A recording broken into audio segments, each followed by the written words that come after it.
Shalom, family. Yes, I am still working. Obviously, took a little longer. It's been taking longer than I thought it was. But I am closer, like 50 hours closer when I thought I only had 50 hours left. I'm not even going to estimate how much longer it's going to take. But no, I'm grinding on it every day. So I just wanted to keep you guys updated. So while you guys are waiting for this new hella drop, I'm just going to go ahead and drop the RabbiHole. So for anybody who hasn't seen the RabbiHole, understand that this is not going to be up long, okay? These are the kind of videos that get my page shut down immediately. All right, so I hope you guys enjoy it. And yeah, be on the lookout for the Lost at Home. Still working on it, guys.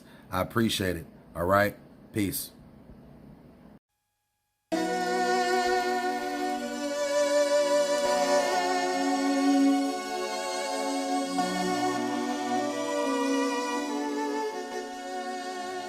And it came to pass, when men began to multiply on the face of the earth, and daughters were born unto them, that the sons of God saw the daughters of men, that they were fair, and they took them wives of all which they chose. For it came to pass, when Solomon was old, that his wives turned away his heart after other gods, and his heart was not perfect with the Lord his God. Now when these things were done, the princes came to me, saying, the people of Israel and the priests and the Levites have not separated themselves from the people of the lands, doing according to their abominations, even of the Canaanites, the Hittites, the Perizzites, the Jebusites, the Ammonites, the Moabites, the Egyptians, and the Amorites. For they have taken of their daughters for themselves and for their sons, so that the holy seed have mingled themselves with the people of those lands. Yea, the hand of the princes and rulers hath been chief in this trespass. And they built the high places of Baal to burn their children with fire as burnt offerings to Baal, which I did not command, neither did I speak, nor did it enter my mind. Take a look at these numbers. They indicate what kind of child abductions have taken place in our state. Last year, just 35 children were abducted by a stranger. There are nearly 800,000 kids reported missing every year. Kelly's bleeding rectum was but one of many physical indicators of George Bush's paedophile perversions. Young children sexually molested and physically abused by politicians worldwide are quickly used as sacrifices.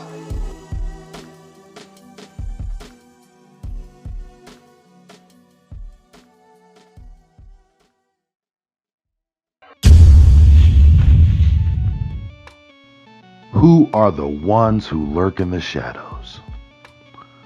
Who instills fear from behind the veil?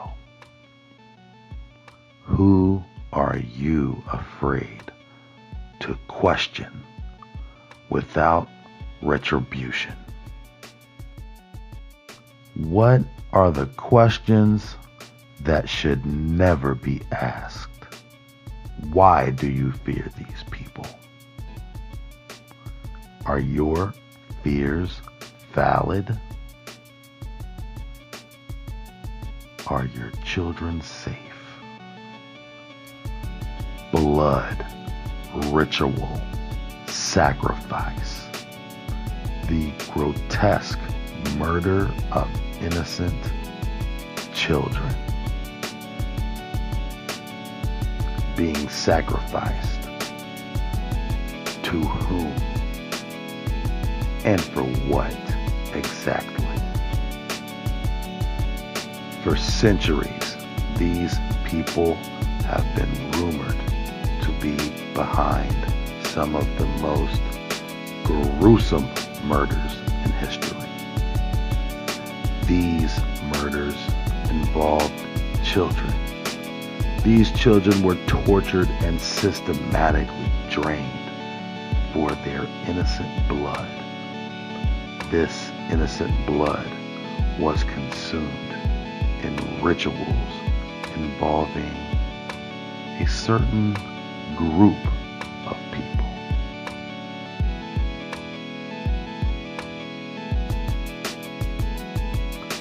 This certain group of people have been notoriously involved in these demonic activities for centuries, and even were expelled from certain areas around the world for these exact accusations.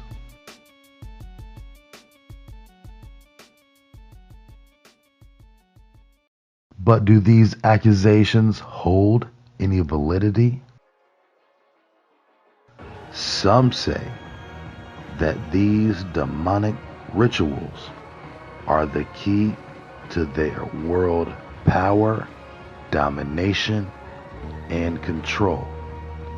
But others say that these people aren't even who they claim to be. Yet, if you ask them, they will say these are all malicious rumors. So who are these people? Does their lineage trace back to the ancient tribes of Israel? Does their modern brand of Judaism resemble anything from the ancient past?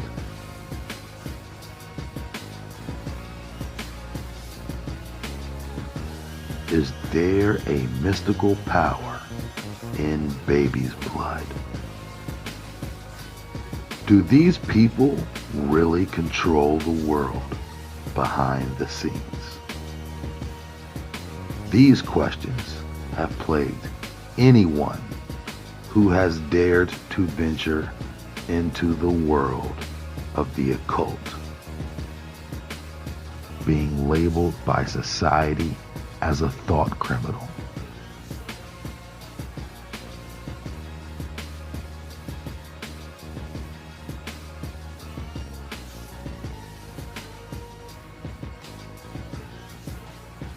How dare you question what is never to be questioned?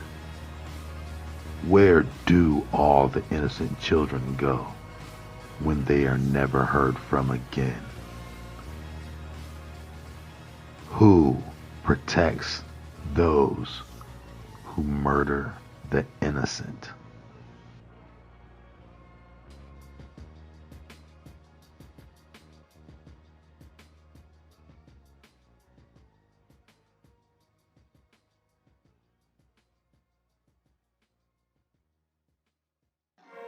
Here's the definition of blood libel: an accusation that Jewish people use the blood of Christians in religious rituals, especially in the preparation of Passover bread, that was perpetrated throughout the Middle Ages and, sporadically, until the early 20th century. The Christian fear of the vagrant outsider during the Middle Ages is a historical and documented fact. The possibility of a young Christian child being abducted and ritually tortured shook European households to the core. Much of this fear was largely related to the slave trade, in which this faction of outsiders were the primary controlling parties. Children living in Christian areas throughout Europe, like France, would be kidnapped and sold into captivity across Islamic areas of Europe like Spain. Reports of this activity from rogue criminal merchants comes down to us from as early as the 800s. Southwest Germany, in the cities of Mainz, Speyer, and Worms, the cultural hub of these people. These accounts were accompanied by hundreds more in the following centuries to come, which led to obvious tension between Christians, Muslims, and crypto-Israelites in Europe. Rumors would continue to persist that these miscreants were committing abominable infamies and atrocities far transgressing that of just kidnapping and enslaving Christian children, in addition to the ceremonial butchery in which children were slaughtered, similar to a kosher animal, and drained for their blood. Children were also being decapitated and hung from crosses. Christians took special exception because these murderers were emulating the crucifixion and mocking their faith through their sacrificial Babylonian bloodshed.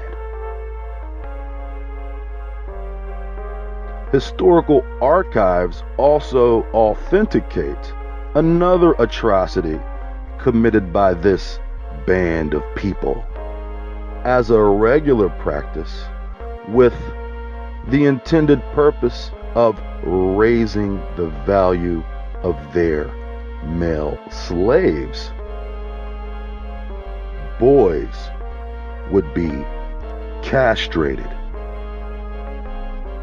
to yield higher price at auction.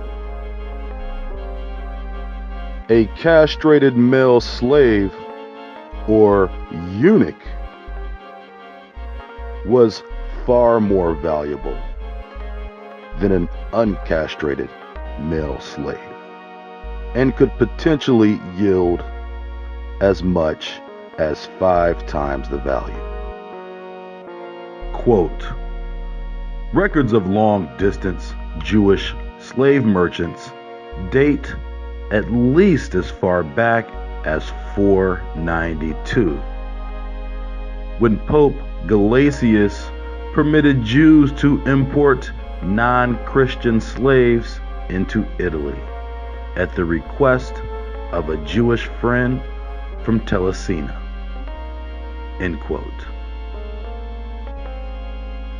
Quote, by the turn of the 6th to 7th century, Jews had become the chief slave traders in Italy and were active in Gaelic territories. Pope Gregory the Great issued a ban on Jews possessing Christian slaves, lest the slaves convert to Judaism. End quote. By the 9th and 10th centuries, Jewish merchants, sometimes called Radhanites, were a major force in the slave trade continent-wide.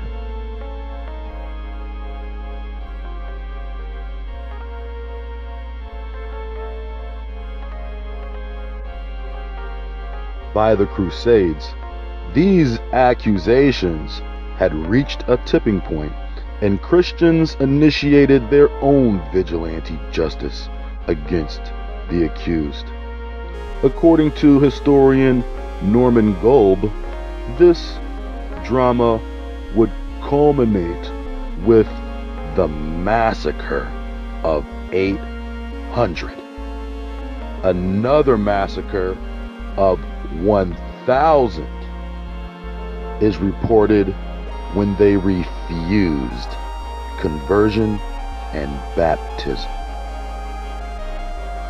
These people were evidently so devout that some would even commit suicide rather than be forced to convert, according to historians.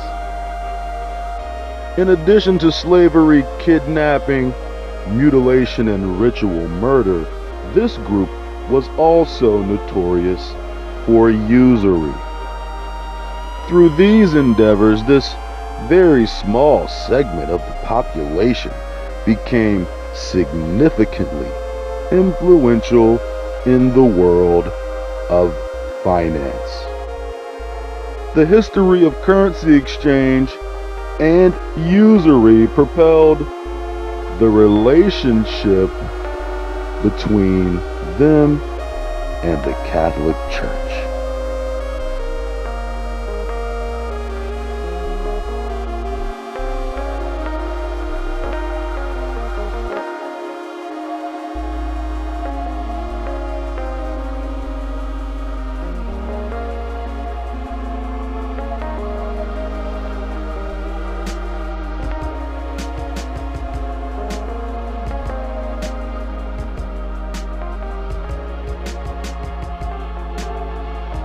During this time of contention between opposing parties, the Catholic Church was used as an agency of protection for these outcasts.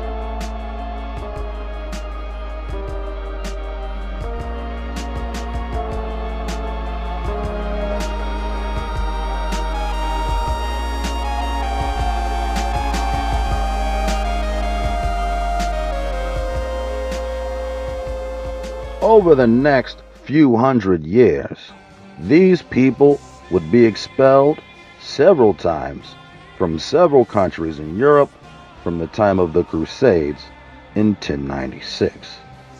These expulsions included several times in France, 1182, 1304, 1394, England in 1290, Germany in 1243, then again in 1350 up until 1500, and yet again several times later on, and of course Spain in 1491, as well as Prague, Poland, and Lithuania. Despite numerous expulsions from numerous countries over the course of several centuries, these people were still in control over the most influential institutions in Europe, including religion, literature, propaganda, and finance. These supposedly displaced people have obtained ruling interest in the most lucrative industries, displacing people, like usury, slavery, and human trafficking. Even as late as 1491, these people were in cahoots with the Roman Catholic Church under the false persecution and inquisition that saw prominent members among the persecuted class become wealthy beyond imagination in the discovery of the Americas.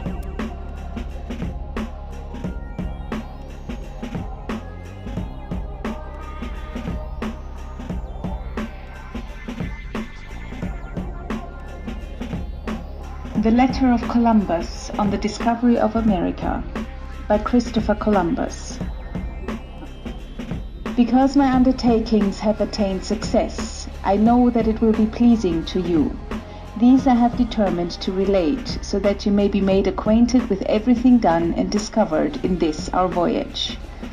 On the 33rd day after I departed from Cadiz, I came to the Indian Sea, where I found many islands inhabited by men without number, of all which I took possession for our most fortunate king, with proclaiming heralds and flying standards, no one objecting. They tell me of another island greater than the aforesaid Hispania, whose inhabitants are without hair, and which abounds in gold above all the others. I am bringing with me men of this island and of the others that I have seen, who give proof of the things that I have described.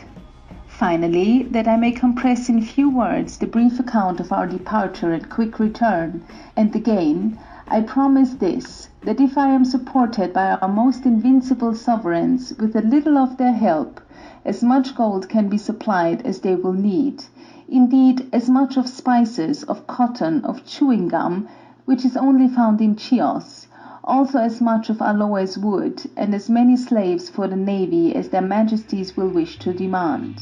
And as many slaves for the navy as their majesties will wish to demand.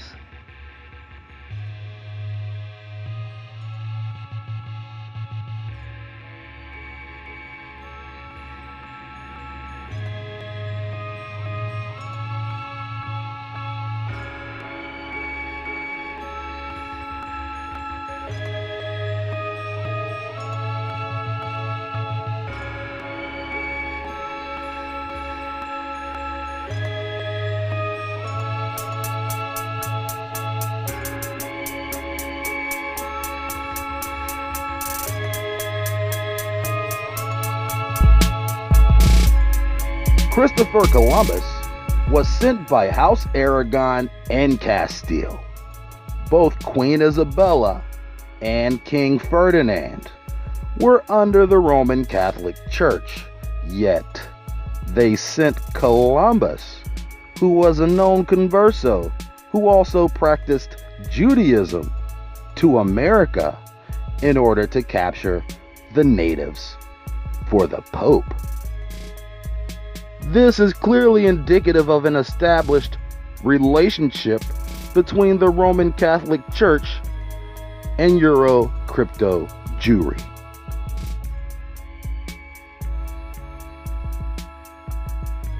Going even further, Ignacio de Loyola, from the heavily Sephardic Basque region of Spain, solidified the ever-present relationship between Judaism and Catholicism with the creation of the Society of Jesus, otherwise known as the Jesuit Order.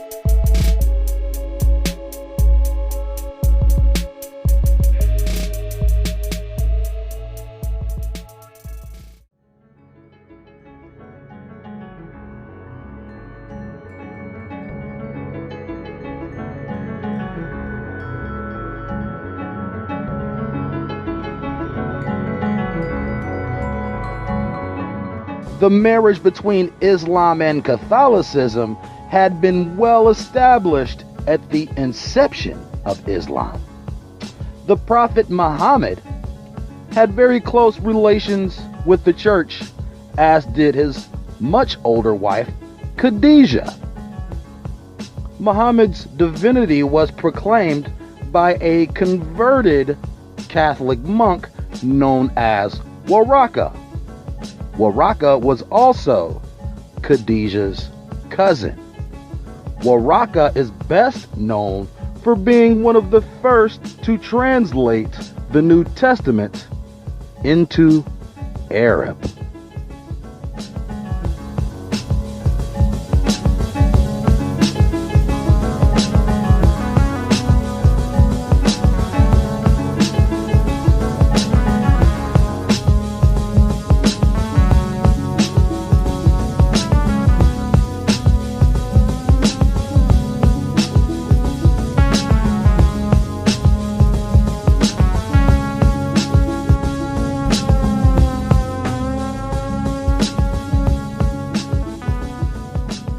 The tribes of the Middle East had been inhabiting that area for centuries. Why did they have to be taught the New Testament? All of the accounts of the Christian past would have been well known and integrated into society by that point. Shouldn't the Muslims have known their own history? The ancestral past of Arabs in the Middle East would have left an inevitable connection between the Christian history of Jerusalem and the emerging Islamic establishment of Jerusalem.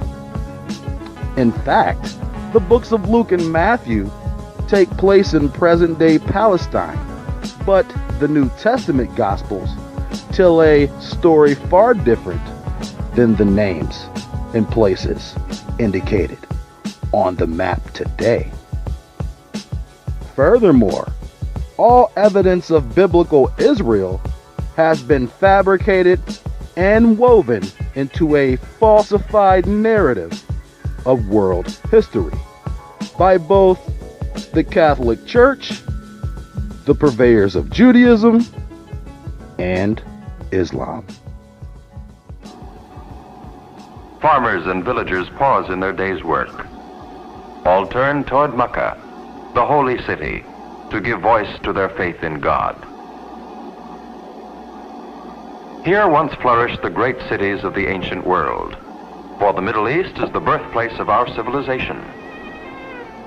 Here the ancient Egyptians built structures never equaled by modern man. Here is holy Jerusalem, center of three of the world's great religions, Judaism, Christianity, and Islam. The Dome of the Rock is revered by all three faiths, for here King Solomon built his temple. Here Jesus told his parables. And here Muhammad is said to have ascended into heaven.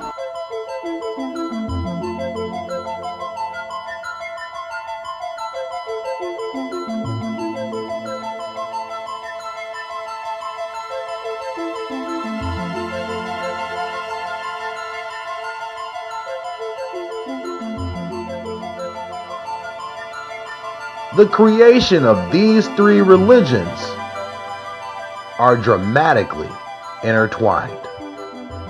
Islam with Christianity, and Christianity with rabbinical Judaism. Speaking of, does this practice of rabbinical Judaism resemble the observance of the Torah practiced by the lost tribes of Israel? Are the Talmud and the Torah the same book? The Talmud being the preeminent text of rabbinical Judaism, it is an interpretive collection of writings that emerged at least 500 to 1,000 years after the final days of the Old Testament. This Talmud is composed of mostly writings from the Babylonian Talmud. However, earlier writings in the Jerusalem Talmud also stand in the text. The Mishnah is a written collection of rabbinical writings called the Oral Torah, which sounds familiar but differs greatly from the original.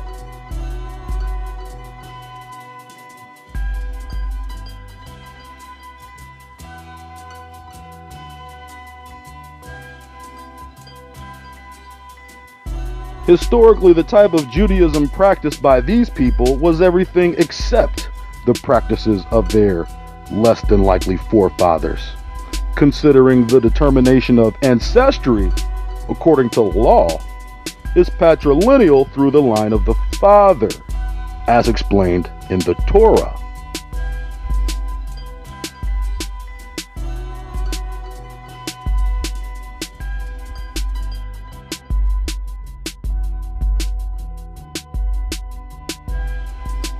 However, these people claim ancestry through the maternal line, which is a direct contradiction of the original text, and furthermore displaces the true genealogy of Genesis, Exodus, Deuteronomy, Leviticus, and Numbers. there almost seems to be an effort by these people to contradict the original writings in every ritualistic practice and teaching of rabbinical Judaism.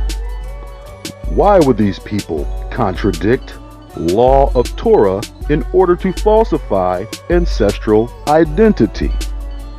Why the maternal bloodline and not the paternal bloodline?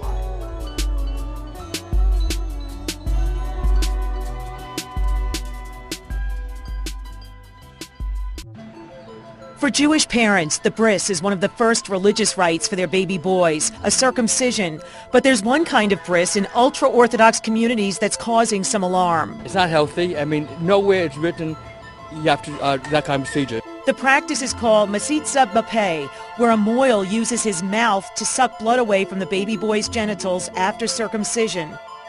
One of the most controversial practices of Judaism today is the process of ritual circumcision. The Orthodox community has come under intense scrutiny as of late, and the reason for it is an act within the ritual known as masitza b'peh, which is the direct oral suction of blood from the penis of a male infant. This part of the ritual has come under question because there is no specified scientific precedent for exactly why mohels perform this act on children, considering it poses serious health risks to the child. This Brooklyn man with 50 grandchildren is still not concerned. But you can't change the tradition that we have for thousands and thousands of years because something happened. Do you think that mohels should be tested for herpes before they perform that bris? I'm not a rabbi, I can't answer you that. A concerned Orthodox community member claims he's still doing bris and says she recorded him on the phone earlier this year. No, I can only do it in Russian stuff. It's nothing to worry about. Ultra-Orthodox rabbis are said to be resisting a city proposal that parents sign a waiver before their infants get the oral suction bris. The worried community member recorded another mohel who claims this is how he sterilizes. What I do usually is I pour wine on it. I use strong wine. Wine is alcoholic. Unfortunately, that's not enough to kill the herpes virus, which is carried by 54% of all people in the U.S. and can be fatal to a baby with an underdeveloped immune system. I'm Mary Murphy, Pix 11 News. Several cases have been reported that babies have contracted herpes from these older men during oral suction. And just last week, an Orange County baby was diagnosed with herpes and transferred to New York Presbyterian Hospital. It's not a subject most in the ultra-Orthodox communities want to talk about. You know how they do a bris when a little boy is... You can't talk about the bris? No, I don't know how to do it. One mohel named Yitzhak Fisher was banned by the State Health Department in 2007 after he was linked to 3 herpes infections, including that in a twin boy who died. And many children have died as a result. Last September, a Brooklyn boy who was only 2 weeks old died here at Maimonides Medical Center just a few days after he underwent the circumcision ritual. The medical examiner later ruled that he died of herpes simplex virus type 1. That he died of herpes simplex virus type 1. Still, many defend the centuries-old practice. You have more of a chance of getting hit by a car than getting herpes. We still keep on doing it, and we will keep on doing it because that's what it says in our religion, that's what we should do. Because that's what it says in our religion, that's what we should do. Despite the clear Levitical rules involving the parameters of circumcision and blood consumption, the Talmud has built-in perversions, contradictions, and additions not promoted in the Torah. The Talmud contains built-in teachings promoting the oral suction of an infant's penis for the unclear purpose of a child's safety. Throughout this controversy, hundreds of official quotes in defense from the rabbinical hierarchy about the necessity of oral suction have been made. Yet these safety concerns for the child are not clearly articulated. What specific danger is the child in if the doctor does not suck his penis? The answer is still unclear, whether from a doctor or a rabbi. The proposed safety issue of oral suction is vague at best. The New York Health Department has taken steps to eliminate this ritual, but the rabbinical clergy has fought tooth and nail to preserve the right to suck blood from baby penises. Why have they fought so hard to preserve an act so questionable? Is there a hidden mystical power in baby's blood? But you can't change the tradition that we have for thousands and thousands of years because something happened. These practices weren't instituted until after the fall of Jerusalem, after the exile of the Israelites, after the creation of rabbinical Judaism, after the creation of Christianity, after the creation of Islam, as well as after the creation of Catholicism. Ironically enough, these ideas are all the work of the same faction.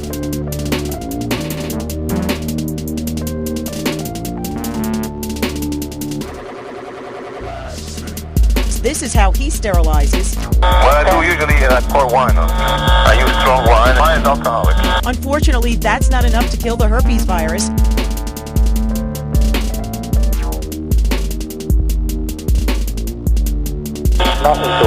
Ultra-Orthodox rabbis are said to be resisting a city proposal that parents sign a waiver before their infants get the oral suction bris.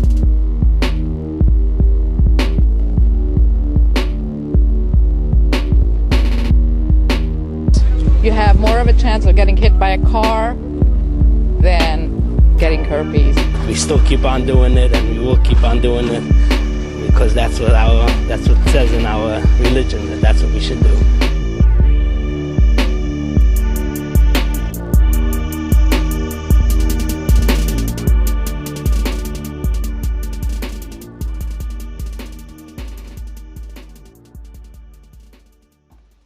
It's noteworthy to mention that certain books from the Torah were never allowed to be distributed to the general public, as much of the general public was also illiterate.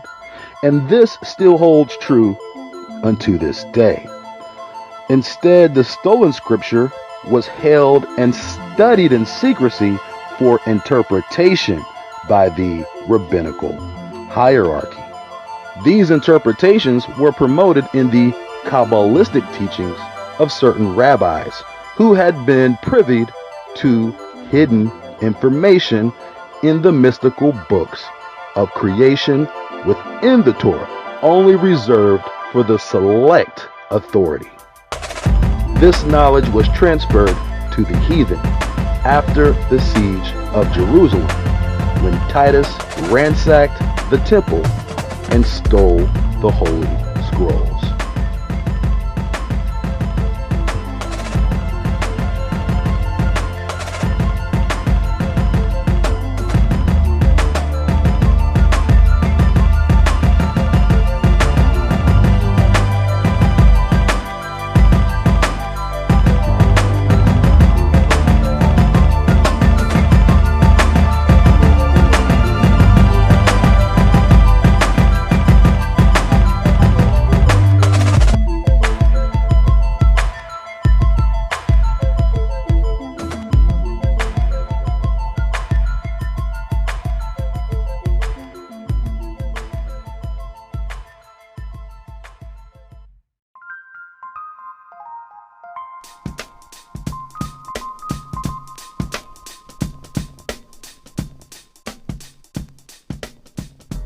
Even after expulsion and return, rumors persisted about the ceremonial slaughterings throughout Caucasia within the Arab and Christian world. Children continued to disappear. Accusations ran rampant, and the dissension throughout Europe would foment one of the bloodiest eras in world history. Now, Christians were being blamed for murdering Jewish children as retaliation.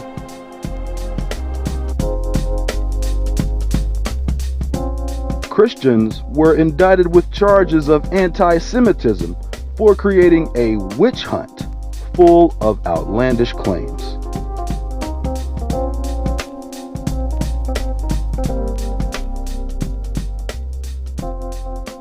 While provocateurs of a certain stock who had become well entrenched among European society became the central figures in the financial underminement of multiple nations in Europe, most notably Germany and Russia.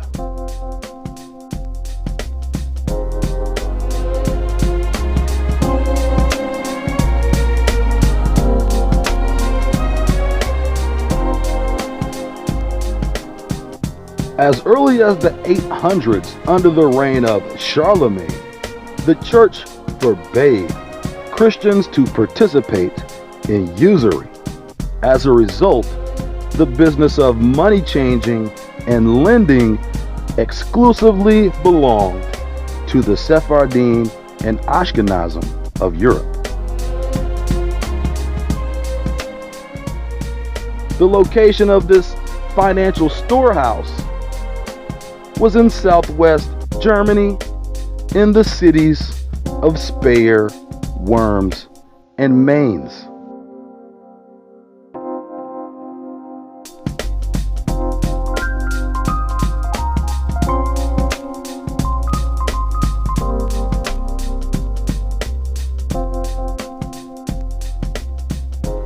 These locations were the religious, cultural, and financial headquarters for Euro Jewry. Throughout this time, and even through the supposed persecutions, the Roman Catholic Church held steady in its protection of these people. Quote, "This is a golden age, as area bishops protected Jews, resulting in increased trade and prosperity."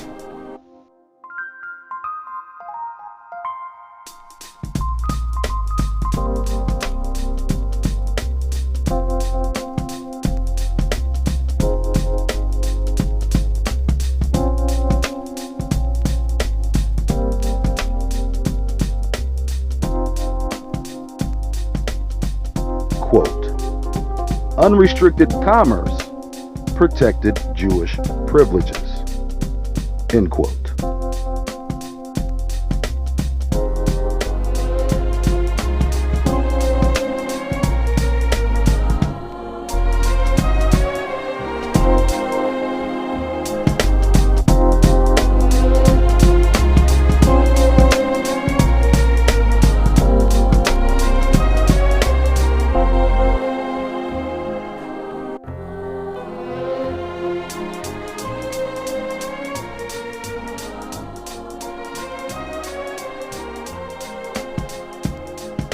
From the 800s through the 13th century, this merchant class engaged with nations of distant Asia and the Mongol Empire.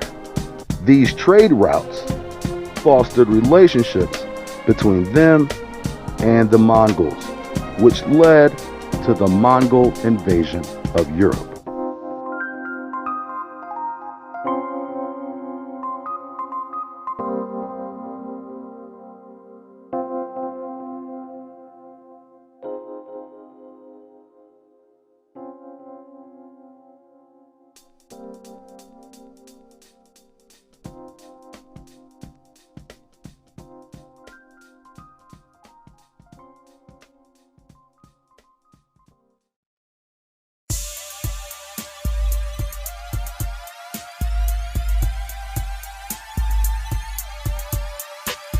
In addition to conspiring against international stability, these people were accused of helping aid the Mongols during their invasion, including sabotaging the very same nations in which they inhabited.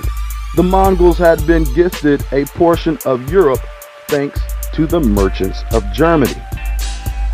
During the Black Death, these people were indicted on charges that they were poisoning the water supply. This again would lead to another expulsion. Luckily for them, through centuries of trade relationships with the Mongol invaders, a network had been established between southwest Germany, Poland, and Kiev.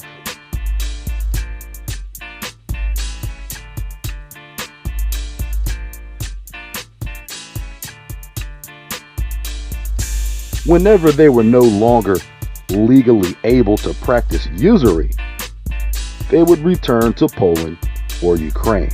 This location of refuge has been used by these people to escape justice unto this day.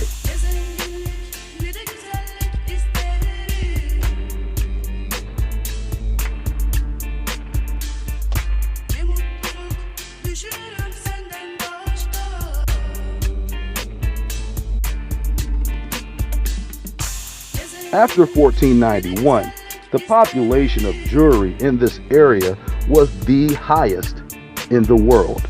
Yet, this group boasted an established monopoly virtually over all usury, commerce, and trade across Europe.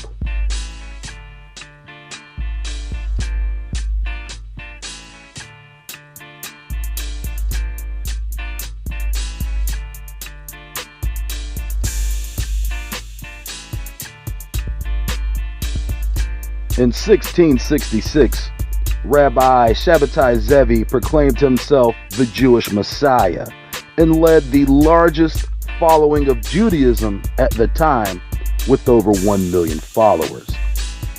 Zevi did not teach from the Torah.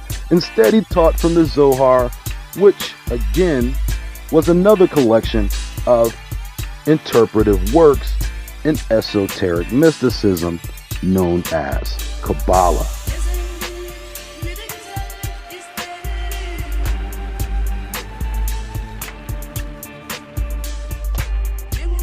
Zevi proclaimed Judaism, yet openly converted to Islam for political reasons and continued to practice Judaism in secrecy until his death.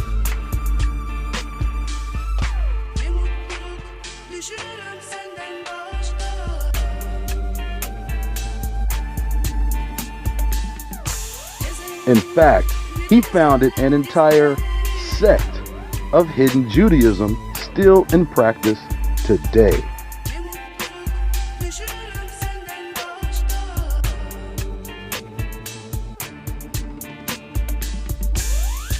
The Donmi were a secret group of Sabbatean Muslims headquartered in the Ottoman Empire, known today as Turkey.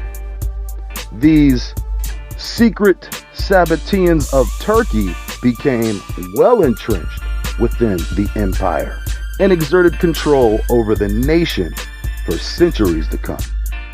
This group appeared visibly indistinguishable from the native Turkish Muslim population, therefore making it quite easy for them to infiltrate Ottoman society under a false religious identity.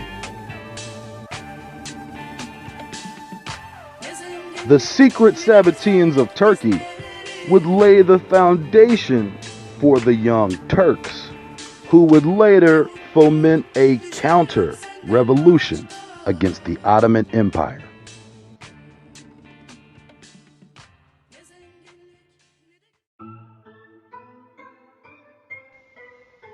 Arrendators, or leaseholders, were deceptive and oppressive, and by the mid-1600s, an uprising of the Orthodox Christian working class ended the Polish Catholic-Jewish alliance in Eastern Europe and instilled the Tsardom of Russia as ruling authority.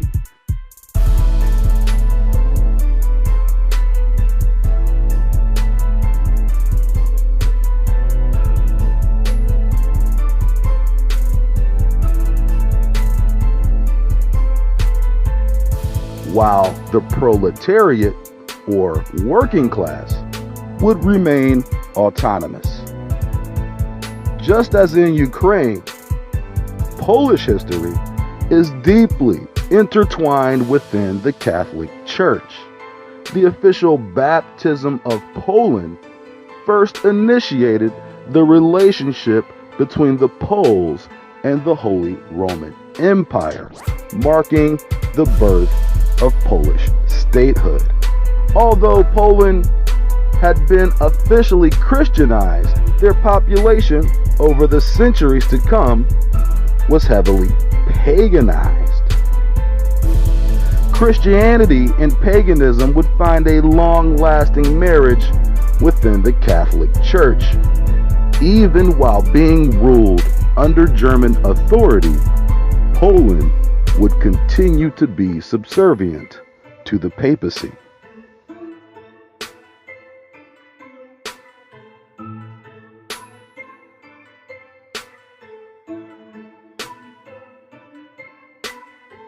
In southwest Germany, communities like Mainz were being controlled by Babylonian yeshivas. Gershom ben Judah is considered the father of rabbinical Judaism. He is credited with penning revisions in both the Mishnah and the Talmud.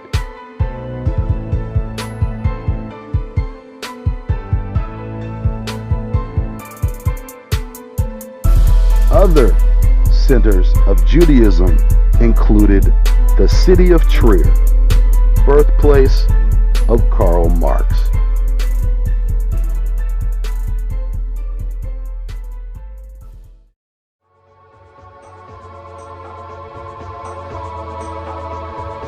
Karl Marx was born into a prominent Jewish line of rabbis on his father's side. His father practiced law, and his grandfather was Rabbi of Trier, in one of the oldest Sephardic communities in existence. On his maternal side, Marx's mother, Henriette Pressburg, was heir to a prosperous Jewish business empire from the Netherlands, whose family still controls billions today with companies like Philips Electronics. Herschel Marx, Karl's father, was the first in the family to receive a secular education outside of the Mishnah or Talmud.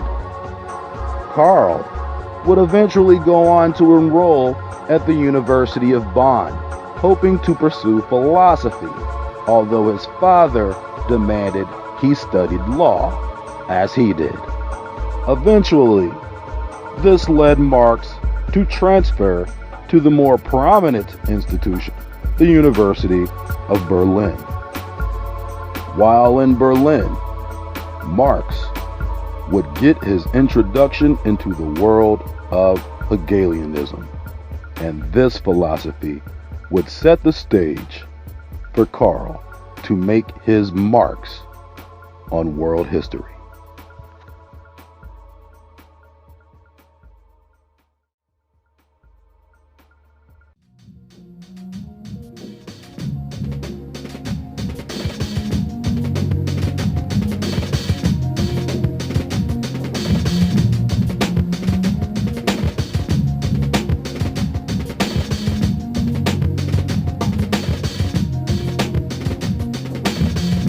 While at the University of Berlin, Marx would study the works of G.W.F. Hegel and joined a group called the Young Hegelians. The Young Hegelians were the leftist branch of Hegel's philosophical structure. This group was created in opposition to the old Hegelians, who were assembled under the same philosophy but as the contrast to the Young Hegelians.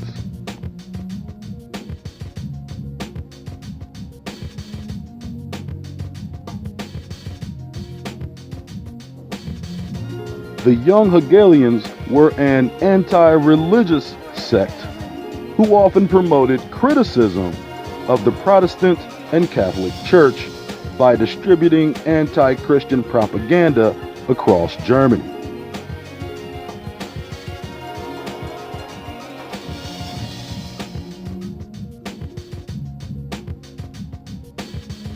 While in Berlin, Marx became one of the leading journalists and propagandists in Germany.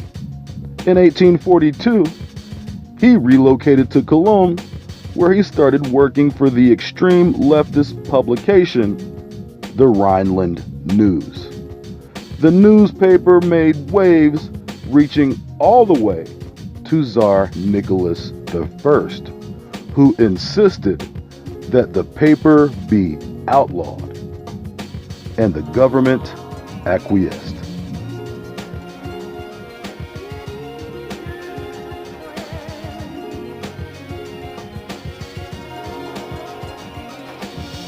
Subsequently, Marx would move to Paris, where he would start to develop his initial ideas about communism. Along with these communist philosophies, he started toying with the idea of the creation of a secular state for people who identify themselves by religion in a publication entitled On the Jewish Question.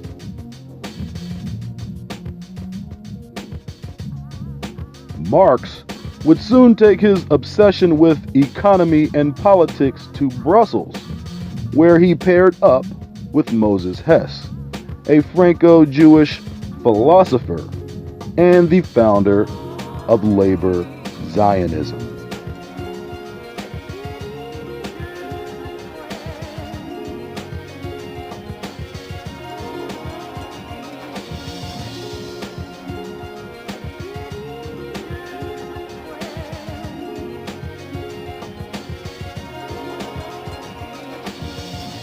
Hess and Marx are both recognized today as two of the founding fathers of communism, Bolshevism, socialism, and Zionism.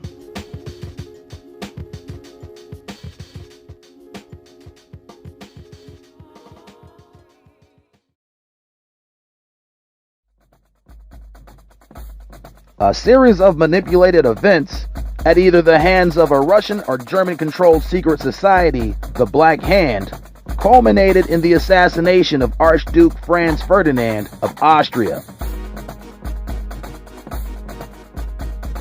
This assassination facilitated a series of chaotic events that would lead to the war to end all wars. Throughout World War I, America remained neutral until the Zionists of Germany conspired with Great Britain to sabotage an American merchant ship and bring America into the fold. Sir Arthur Balfour struck a deal with the most powerful empire in Europe, the Rothschild family.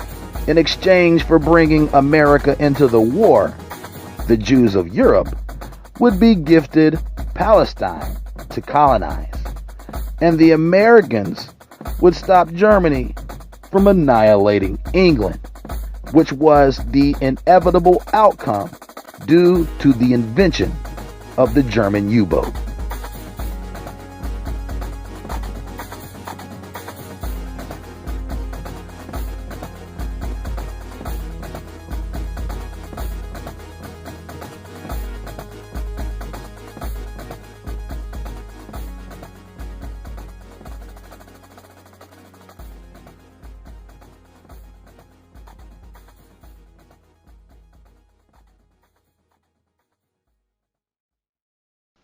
This series of events led to an overwhelming victory for the Zionists of Europe.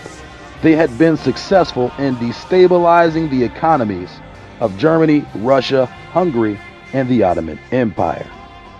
Furthermore, with the help of their established Jewish network, they were able to set up a Bolshevik-installed regime in Russia with the help of Jewish backed financiers like Max Warburg and Walter Rathenau.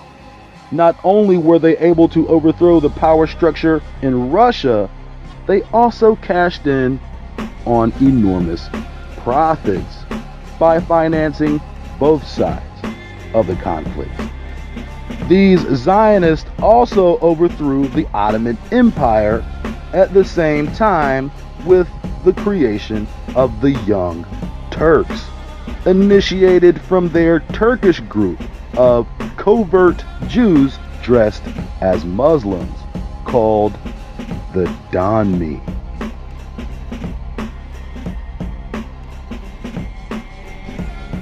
The common belief is that the Armenian genocide, in which over 1 million people were killed or died, was at the hands of a radical Islamic regime.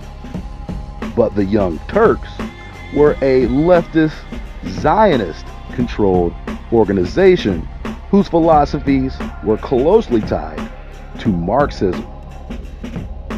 The Young Turks had completely overrun the Ottoman Empire with conspiratorial Jews posing as Muslims. Similar to the Young Hegelians, Aga Effendi was a Turkish journalist and propagandist in 1832.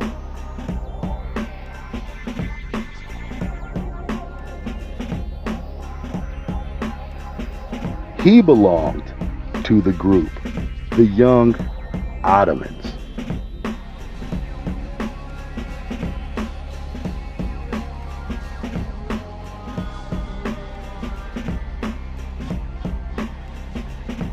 Another huge win for the Zionists of Europe.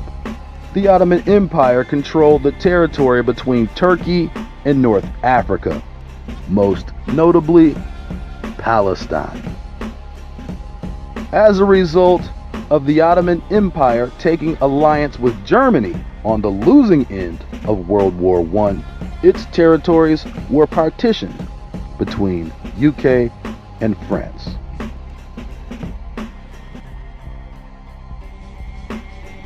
The League of Nations was formed after 1920, in which a new form of imperial colonialism born, the precursor to Israeli occupation, land mandates.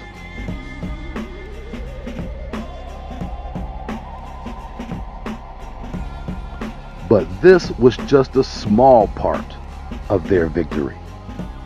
The Zionists had used the chaos of war to take over the United States economy with the creation of the Federal Reserve Act.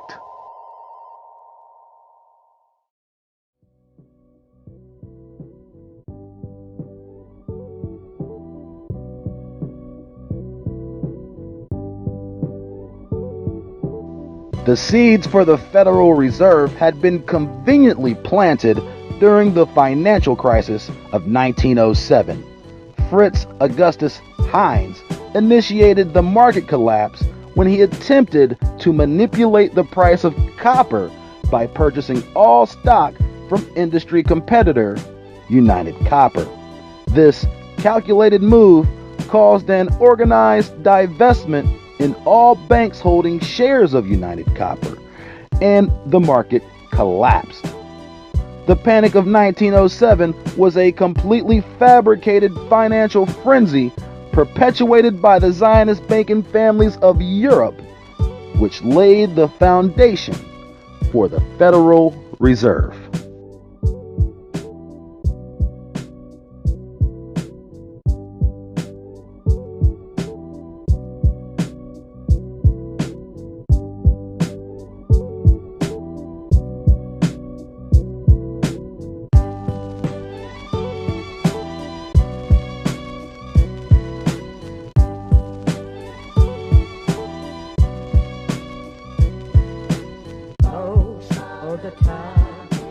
Several conflicts had dominated both sides of the world at the same time. They all had one common denominator: Zionist bankers were pulling the strings from behind the scenes. Any reference to this factual and historically documented truth is often referred to as anti-Semitism, a philosophy designed by the sly Scythian that criminalized criticism of crypto-Jewish corruption.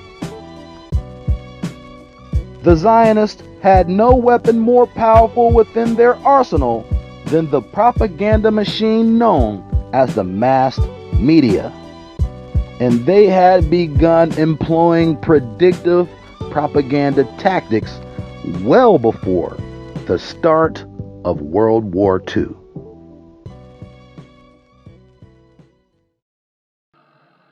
Here's the definition of Holocaust: destruction or slaughter on a mass scale, especially caused by fire or nuclear war. When we think of the Holocaust, a certain number has been forcibly molded into our psyche. 6 million. According to history, this accurately recounts the amount of Jews who were killed under the Hitler regime or in concentration camps like Auschwitz. Within the walls of this alleged genocidal slaughterhouse, over 1 million innocent Jews were said to have been murdered at the hands of evil Nazis, beginning with the first reported gassings in 1941.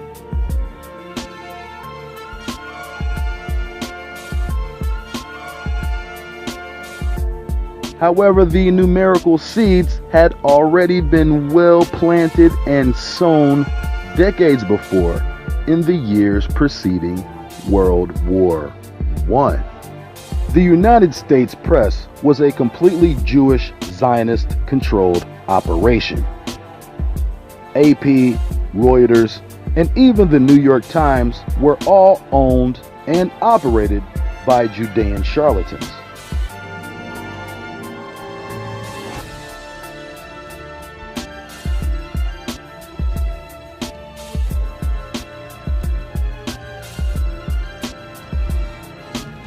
Adolf Oakes, New York Times founder, hails from Bavaria, Germany, home of a notorious Freemasonic secret society, as well as the cultural and historical center for Euro Jewry.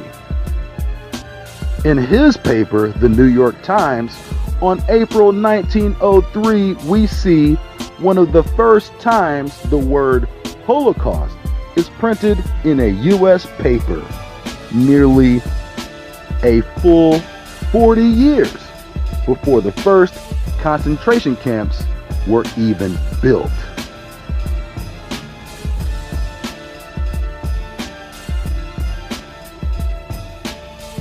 Or were they?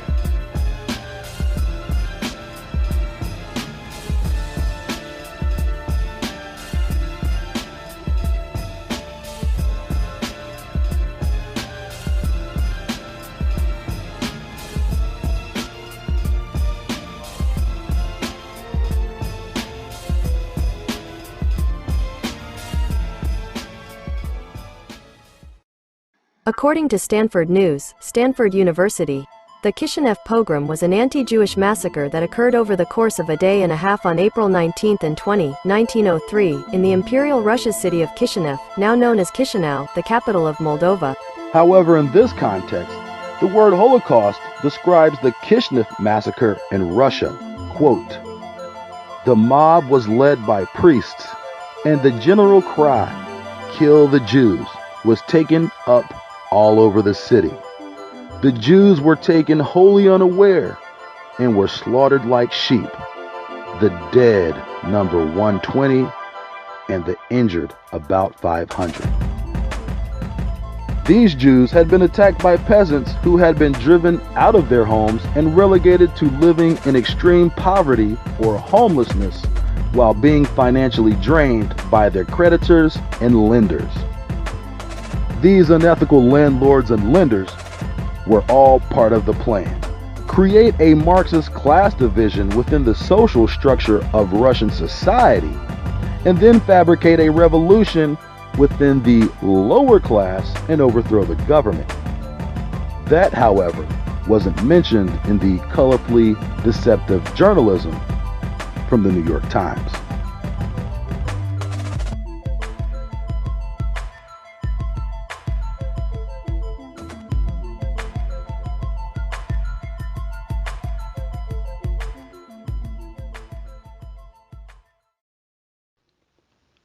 The Times would continue to make mention of this ominous number at least 5 additional times before the October Revolution in 1917.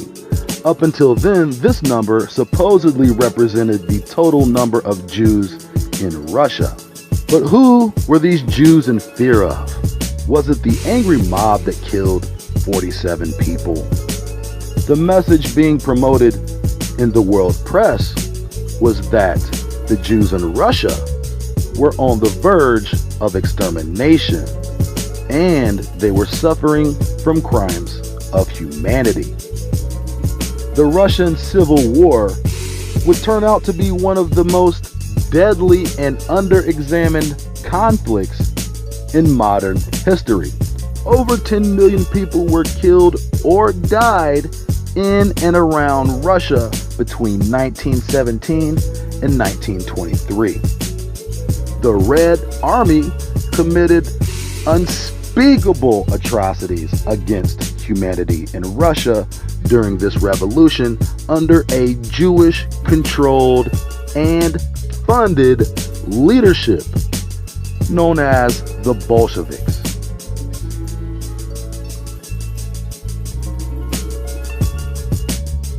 The leaders of the Bolshevik army, Vladimir Ilyich Ulyanov, aka Vladimir Lenin, and Lev Bronstein, aka Leon Trotsky, both changed their names to hide their Jewish identity.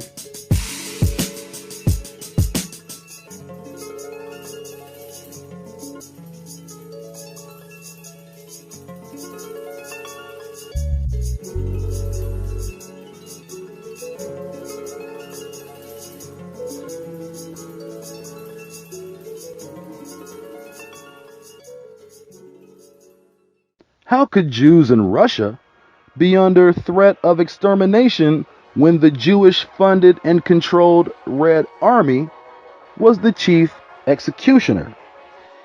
It was obvious that the Western media, beginning with the New York Times, had fabricated a false narrative full of outlandish lies. But the American public didn't know that. The press had the public whipped into hypnotized sheep.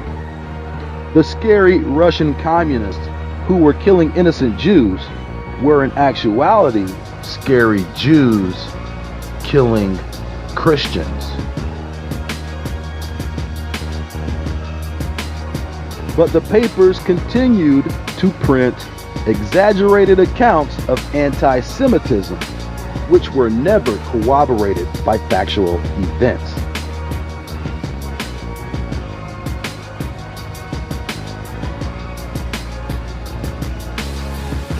The American newspapers would soon become a fantasy fun park, imaginative horror stories enacted upon this desolate group of people. And although stories changed and populations rearranged, the one thing remained the same: 6 million.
An essential part of Babylonian mysticism is spellcraft. It is the act of deceptively telling the truth through a smokescreen of complicated and intricate lies. The Holocaust occurred in Russia, perpetuated by Jewish actors posing as anti-Semites and revolutionaries.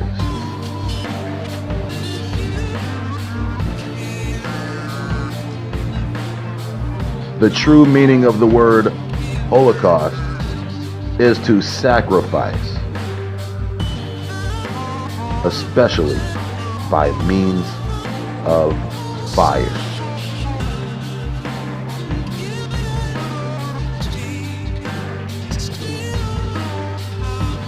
The Holocaust occurred in Russia when the Bolsheviks sacrificed the lives of millions of Russians. Some Christians, some Jews, all in order to destabilize the Tsar, overthrow the government, and manipulate world public opinion. At no point during World War I or World War II did 6 million Jews ever live in Europe, much less Germany. European Jewry never topped 3.5 million, and German Jewry never exceeded 600,000. The Holocaust is a lie, yet the truth. A sacrifice of 6 million lives was made, just not in the way you think. The Jews did the killing. Ironically, many of them Germans and Russians.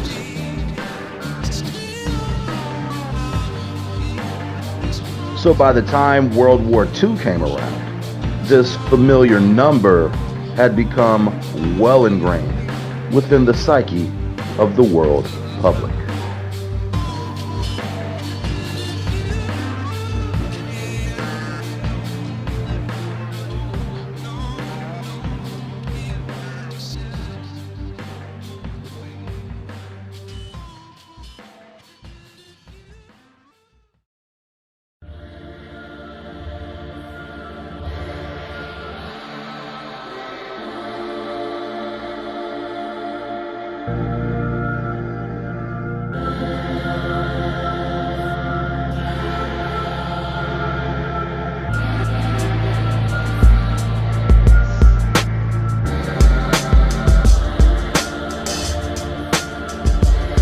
For over a millennia, rumors persisted that this group were ritually sacrificing children and innocent people.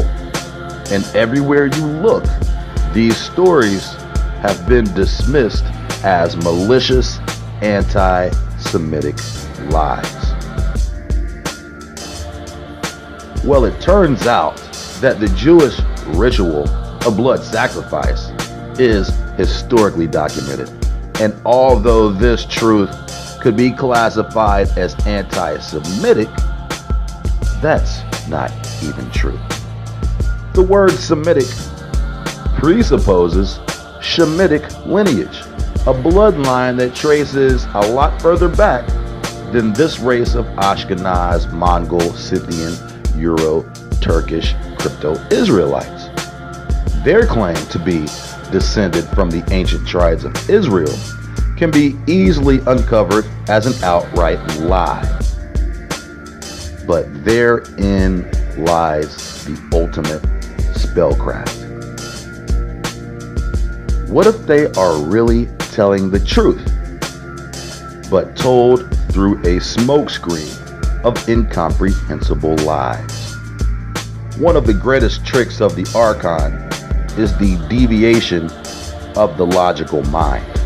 All Israelites aren't Jews, or for contextual purposes, members of the tribe of Judah or Utah, since the letter J didn't exist. During the end of the Old Testament, one of the biggest issues leading to the destruction of Jerusalem was the willingness of the men, especially the men of Judah or Utah, in taking foreign wives who worshipped strange idols.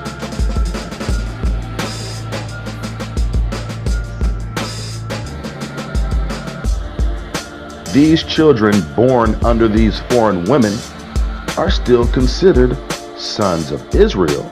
The difference is they have cut themselves off from eternity by laying false claim to something that isn't theirs and sought to steal birthright and identity from a certain group of people.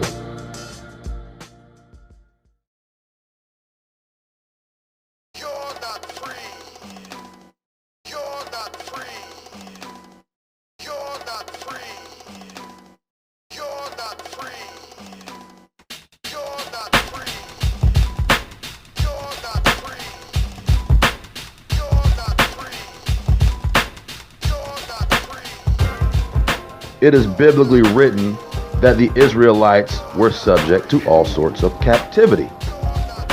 At what point, since the creation of rabbinical Judaism, have these supposed Israelites suffered any brand of captivity? Ironically, these people are the principal financiers of world captivity.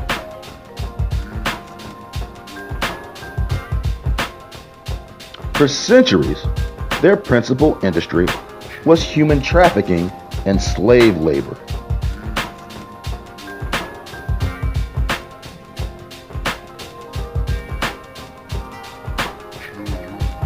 The oppressor has shamelessly woven his false oppression into your perception.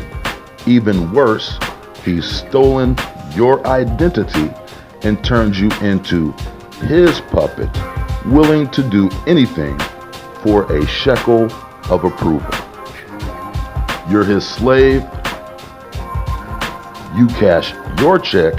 He takes your energy because he knows who you are and you don't, and that's his power. A tide is turning. A new truth is emerging. The veil is being lifted. The masters of deception have left their children out to dry like the cowards they are.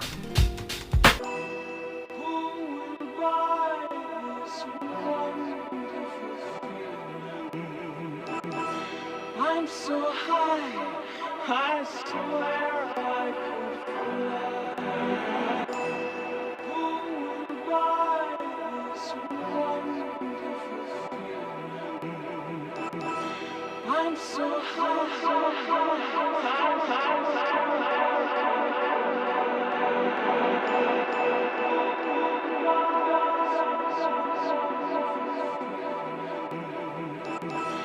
I'm so high, I swear I could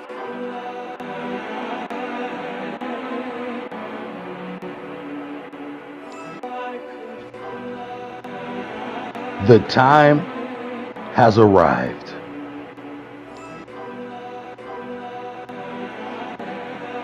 And the age is finally upon us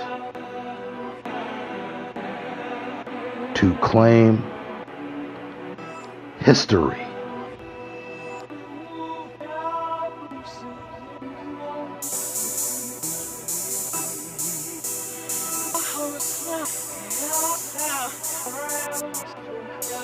Time for us to call out those imposters.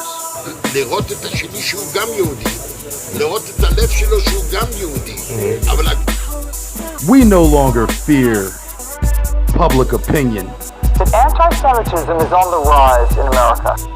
Let us speak our minds. Let them call us crazy.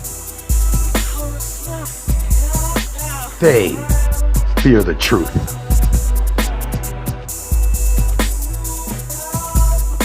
These imposters have taken every original piece of history and bastardized its context for the purposes of theft and claiming ownership to a world that will never be theirs.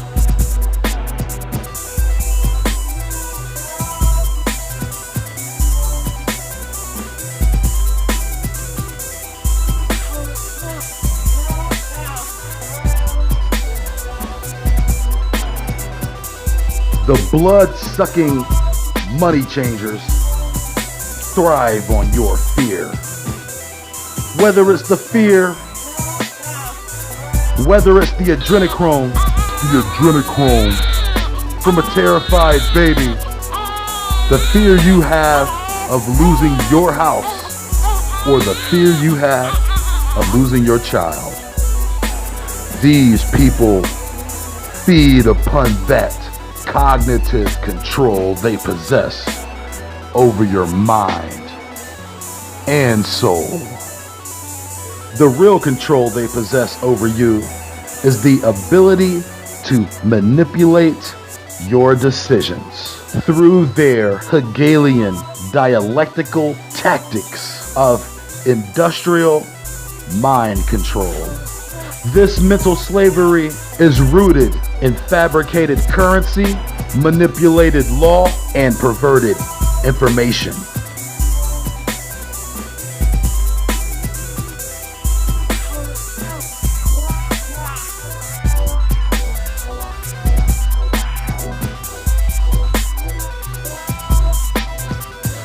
These meddling Mongoloids and scandalous Scythians, or is it Scythians?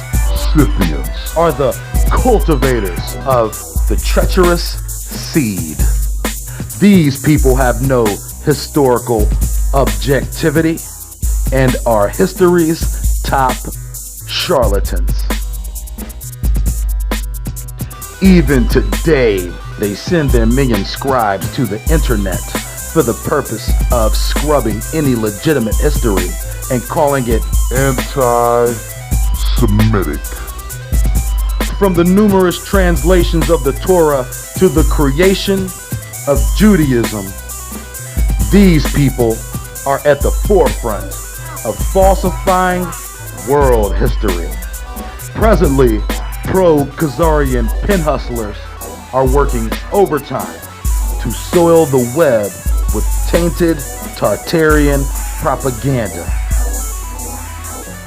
And even more presently, fake Jews are being called out from under all four corners of the firmament. And the real tribes are waking up. What happens next?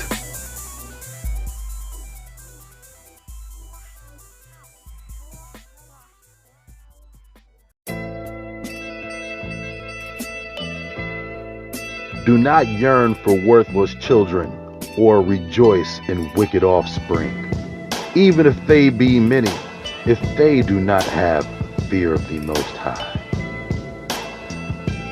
Do not count on long life for them or have any hope for their future. For one can be better than 1,000, rather die childless than have impious children.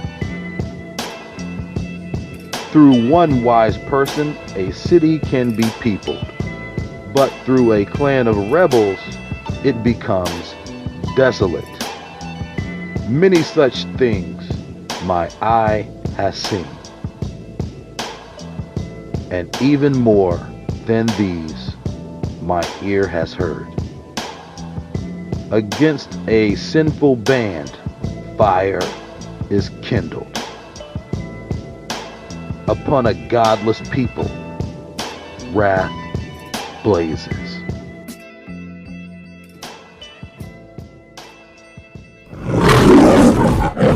Bye-bye.